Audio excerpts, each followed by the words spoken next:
Oi gente, eu estou aqui no meu gabinete, eu resolvi fazer um vídeo para que a gente pudesse debater um pouquinho mais sobre um tema que eu sei que é recorrente, faz parte do nosso mandato, faz parte do nosso trabalho. A defesa da vida ela vai muito além de uma questão legislativa, ela faz parte da nossa história. Mas eu preferi fazer aqui no nosso gabinete para que a gente pudesse também ter mais tranquilidade, para também levar a você um pensamento que te faça refletir melhor sobre esse tema. Alguns dias atrás eu peguei uma revista e eu lendo essa revista achei uma matéria, uma coluna de uma colunista muito famosa, que eu só não vou citar o nome porque ela não cita o meu nome, mas é uma colunista famosa de uma revista, de um jornal famoso do Rio de Janeiro.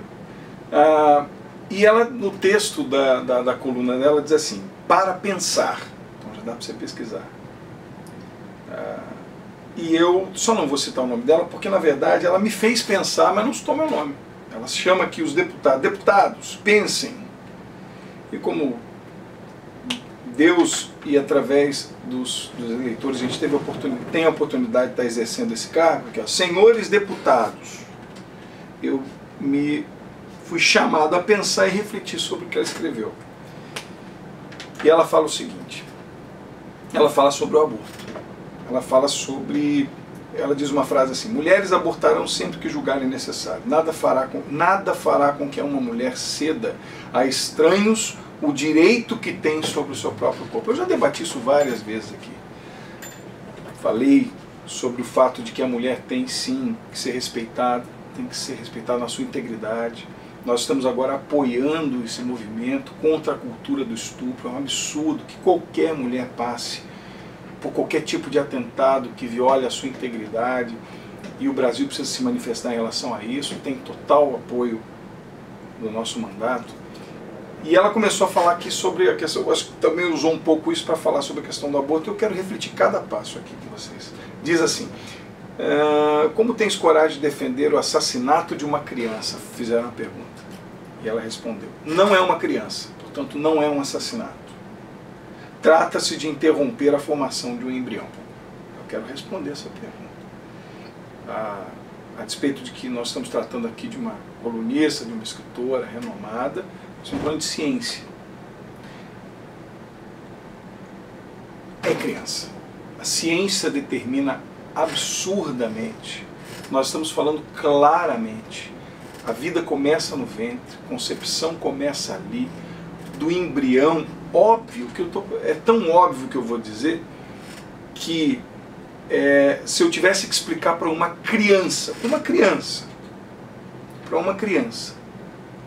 de que para que nasça uma galinha é preciso que se respeite o ovo, é tão simples que o meu filho o meu filho menor saberá dizer sem mentir que o embrião é o início de uma criança. É tão óbvio, repito, para defender a tartaruga, há instituições que defendem que se protejam os ovos da tartaruga. Ou seja, é óbvio que se trata de uma criança no início da sua formação. A concepção começa no ventre, no início da concepção começa a formação de um ser humano, com DNA, com formação genética independente da formação dos pais, pronto, obviamente, em crescimento para, uma vez maduro, vir ao mundo. Este embrião tem identidade, tem formação genética, tem DNA próprio. Portanto, este embrião, para quem defende o aborto, ele muda de nome. Não, não vamos matar o embrião, vamos matar uma criança em formação. Esta criança em formação tem um processo que nasce na concepção. Portanto, sim assassinar uma criança. Segundo ponto: quem é contra a legalização do aborto está protegendo os direitos humanos? Ela responde: não. Estamos falando de um ser humano, repito, que tem DNA próprio, tem, pela ciência, não pela religião, nem tampouco pela lei, pela ciência, reconhecida como uma vida própria, humana, e, portanto, a mãe que precisa ser protegida, quem defende a vida, quem é contrário à legalização do aborto, obviamente defende os direitos humanos de quem? Dos pais e da criança, ser independente. Então eu repudio essa fala, porque defender a vida, ser contrário à questão do aborto, pressupõe inevitavelmente defender os direitos de quem é humano. Os direitos humanos não podem ser tratados como uma bandeira, seja ela de um lado, ou da esquerda, ou da direita. Ela é uma bandeira universal. O direito de quem tem direito constitucional à vida. Portanto, obviamente, quem defende a vida, defende os direitos humanos. Uma outra fala muito importante é que afirma que a mulher abortará de qualquer jeito. Não. A estatística não sou essa. E falo isso por conhecimento de causa. As mulheres prefeririam, em todos os casos, não abortar, se tivessem oportunidades, alternativas, políticas públicas, se tivessem possibilidades de evitar este mal a elas, que é absolutamente um mal, muitas vezes, seriamente danoso à saúde, e é um mal irrevogável, porque faz com que a mulher se torne uma sempre presente em sua vida, uma afirmativa de que foi dilapidada, de que foi machucada. Esta ferida não sairá dela nunca mais, da sua consciência, dos seus sonhos, as marcas ficarão. Então, se a mulher puder, de alguma maneira, mesmo ela sendo violentada pela vida social, se ela puder evitar o mal com o mal, se a ela pudesse ser dada alternativas, eu tenho convicção, por conhecer e por entrevistar e por saber desse trabalho, que muitas mulheres fariam uma opção por outras maneiras para evitar o aborto. Ela afirma que não, eu discordo. Mas é uma questão de consciência, uma questão de participação. Eu me considero defensor da vida, não é que eu não posso engravidar, mas minha consciência engravida, meu coração engravida. Isso é uma verdade. E os homens têm sim direito de levantar a voz. E é muito importante que tenham coragem de fazê-lo. Ela diz assim: quem engravida de forma involuntária é ignorante ou irresponsável. Precisa do controle do Estado? Não estamos falando de controle do Estado, estamos falando de acompanhamento do Estado. Um Estado presente, que dê pré-natal adequado, que dê à mãe a oportunidade de ser mãe, que dê ao pai a oportunidade de ser pai e que dê à criança a oportunidade de viver. E que, em último estágio, dê o atendimento de assistência neonatal, o atendimento social, psicológico e médico, montando uma rede de atendimento, requalificando esse processo para dar à criança o direito de viver. O Estado tem obrigação de tutela. Tutelar a vida, previsto na Constituição, no artigo 5º, é dever do Estado.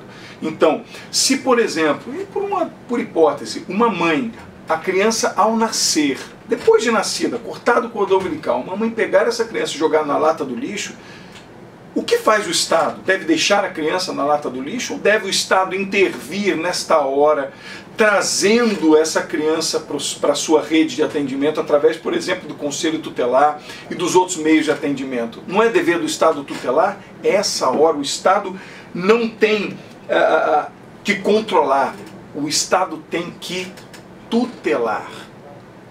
E a criança no ventre, ela deve ser cuidada pelo Estado, se a mãe assim não quiser, por qualquer dano social. Precisa ser tutelada, essa é a palavra.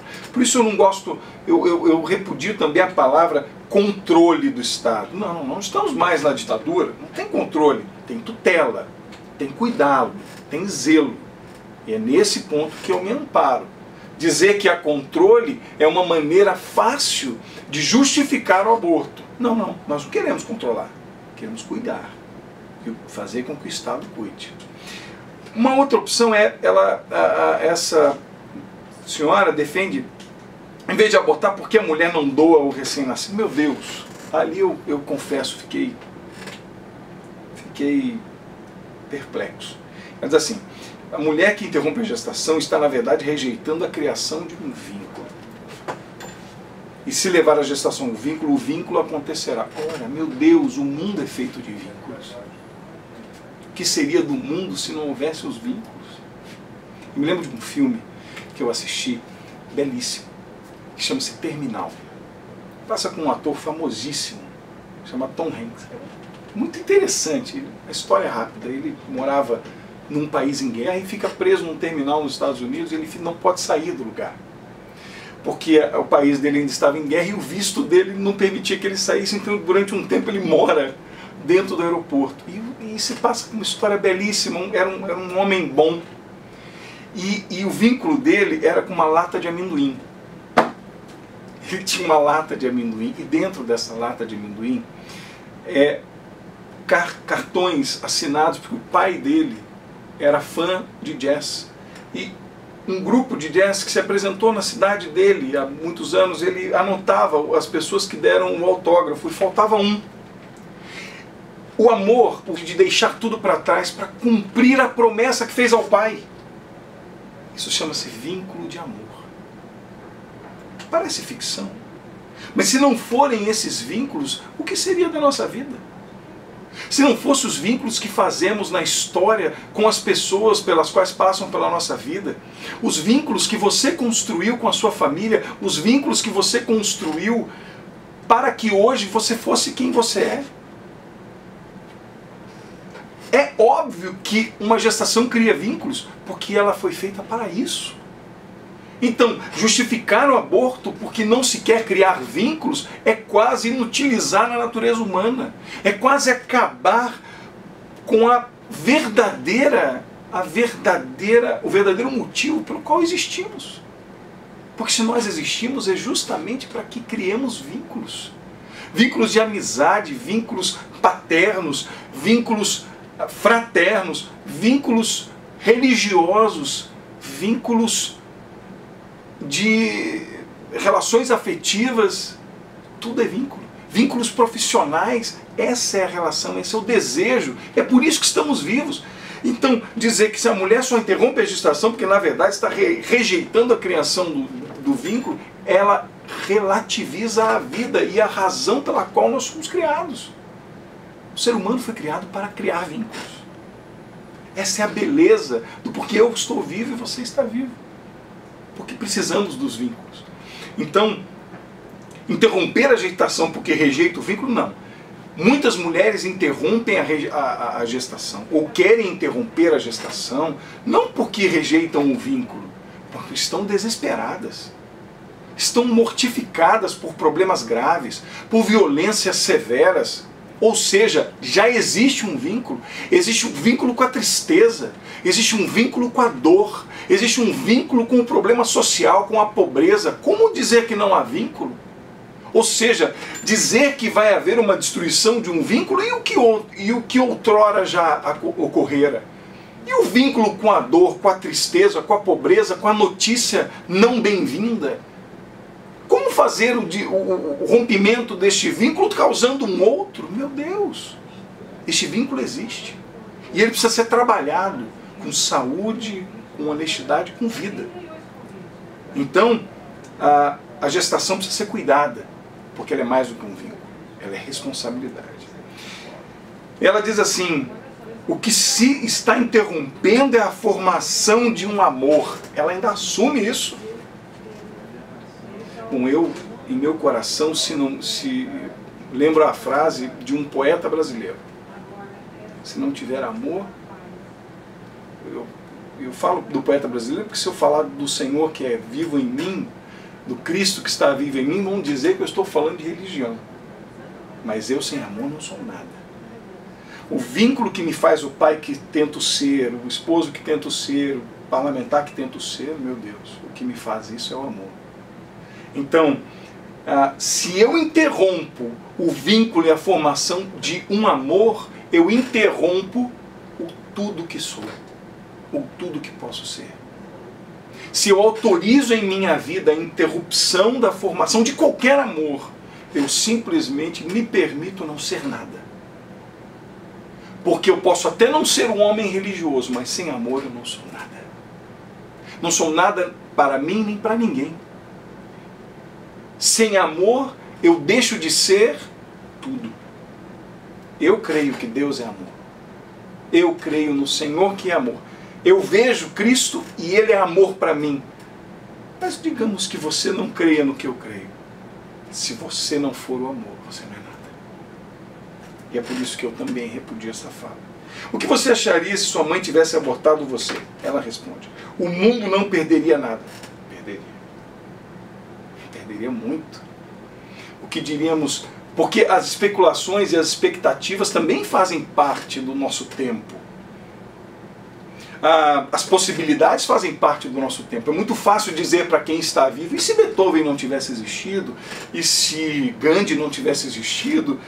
O mundo não sentiria a falta de um homem como Mahatma Gandhi? O mundo não sentiria a falta de um homem como Mandela? Talvez se eles tivessem sido abortados, o mundo não sentiria a falta. Mas as coisas não são assim. As coisas não são assim porque só tem capacidade de dizer isso quem um dia sobreviveu a perguntas como essa. O que seria do mundo sem a certeza de que todos são absolutamente importantes, principalmente os que virão? Porque vivemos num mundo que precisa das expectativas.